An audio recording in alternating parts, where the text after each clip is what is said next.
What up YouTube, this your boy Download back with another industry talk. First let's talk about Capone from CNN.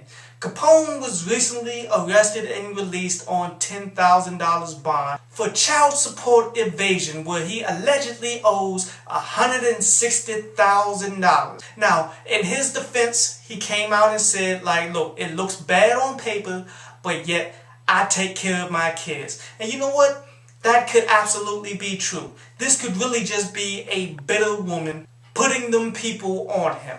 But come on, dog. You gotta be smarter than this. Everybody out there needs to be smarter than this. Because it is obvious what the system is using to hold us back as musicians. They're using taxes, alimony, child support against you so you can fuck up your career. If you get your chance, do not fall for the same shit that all of these rappers keep on falling for, man. This shit is really not that difficult. Pay your fucking taxes. If you got to pay child support, alimony, pay that shit too. Next, No Malice got a distribution deal with Empire Distribution. If you're unfamiliar with Empire Distribution, these are the same people that distribute Kendrick Lamar's label. And you know, that's cool. He's using this for a bunch of projects that he got underway. Like he has an EP that's supposed to be dropping next month sometime.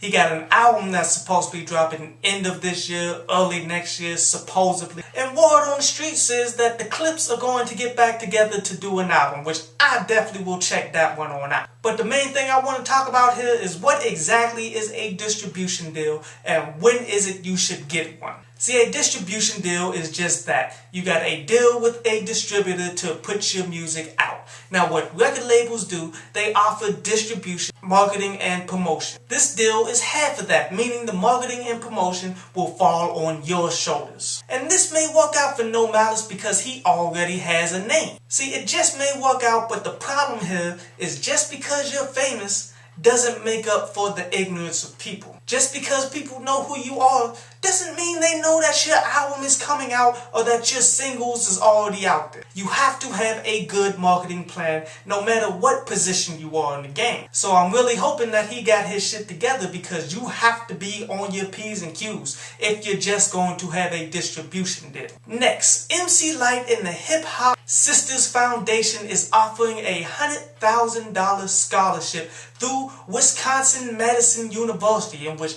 that is a huge university. And you know, that is fucking great. I'm never against giving people money to go get their education, but yet the way they went about this one is a little odd. Because you would think with it being the Hip Hop Sisters Foundation, everything about it got to be geared towards hip hop, right? No.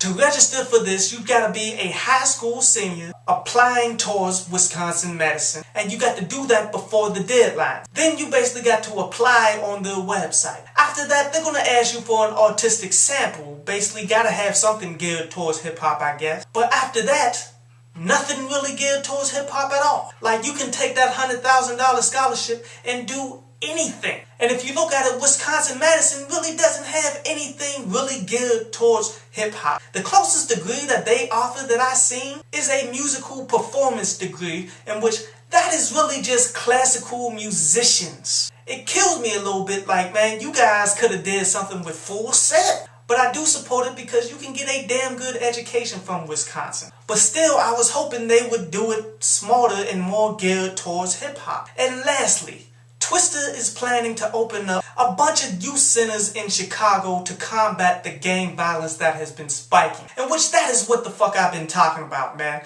Like, I had a video not that long ago talking about Lupe Fiasco. Now what Lupe did was he targeted Chief Keef and threw him under the bus. That does absolutely nothing. You got to target the core problem. And that's what Twista did here. He basically said if there wasn't a YMCA when he was coming up, he probably would have went down the same lanes. So now he's building a bunch of them, hoping that it will keep these kids away from this gang violence. And that's great because he's actually doing something instead of throwing people under the damn bus that's part of the hip-hop culture. I support it all the way. But this was another industry talk.